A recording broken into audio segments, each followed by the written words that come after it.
Shalom, hari ini kita akan renungkan kitab Yeremia pasal 29, teksnya ayat 15 sampai 23, dan sudah dibagi dua paragraf. Paragraf yang pertama ayat 15 sampai 19. Ada lagi nabi-nabi palsu di Babel, mereka juga berkata bahwa Tuhan akan menghukum orang-orang Babel dengan pedang, kelaparan, dan penyakit sampar. Paragraf yang kedua ayat 20 sampai 23. Tetapi mereka telah berzina dengan istri sesama mereka dan berkata dusta dengan nama Tuhan. Jadi mereka akan dihukum melalui tangan Nebukadnezar.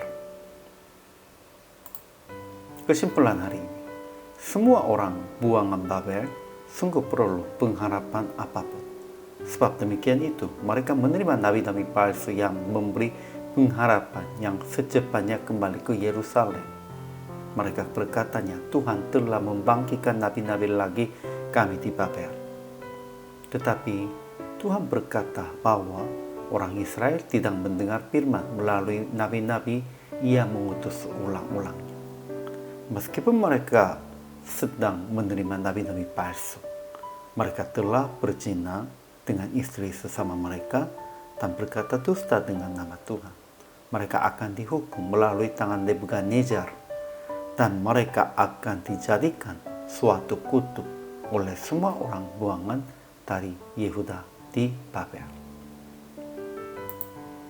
Ajaran tentang Allahnya. Pertama, Tuhan berfirman tentang nabi-nabi yang bernubuat palsu. Ia akan menyerahkan mereka ke dalam tangan Nebukadnezar. Mereka pasti akan dihukumnya.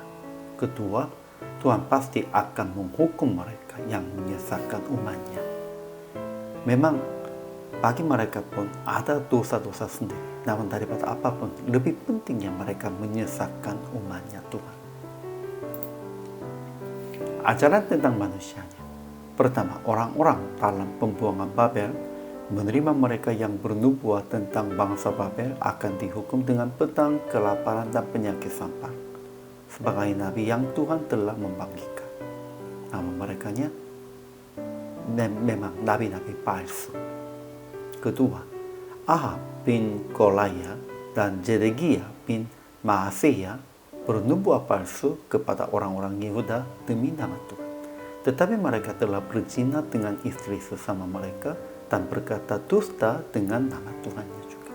Jadi mereka akan dibinasakan dalam tangan Nebukadnezar. Ketiga, orang-orang dalam pembuangan Babel akan melihat hal yang mereka mati. Dan mereka nabi-nabi palsu akan dijadikan suatu kutuk oleh semua orang buangan. Kemudian aplikasi hari ini. Pertama, jangan bernubuat atau memberitakan Injil untuk mencari keuntungan diri sendiri. Ya, mereka kelihatannya menghibur orang lain dan memberikan pengharapan kepada mereka. Namun melalui itu, mereka hanya mencari keuntungan dirinya dan inginnya mencukupinya keinginan sendiri manusiawinya. Kedua, jangan berzina baik secara jasmani maupun secara rohani, dan jangan berkata dusta dengan nama Tuhan. Memang orang-orang percaya dan hamba Tuhan pun berbuat demikian itu, janganlah itu. Ketiga, jauhi mereka yang berkata sesukanya orang-orang. Kita harus berkatanya sesukanya Tuhan, sesuai dengan firman-Nya, sesuai dengan kehendak. Akhirnya praktik hari ini, jangan berkata hanya sesukanya jemaat dan sesama, dan usaha supaya mendengar kebenaran, bukan kata-kata sesukanya Anda juga. Memang orang-orangnya lebih sukanya mendengar sesukanya sendiri, namun kita harus usaha untuk mendengar kebenaran dan harus berkata kepada jemaat pun sesama pun dengan kebenarannya.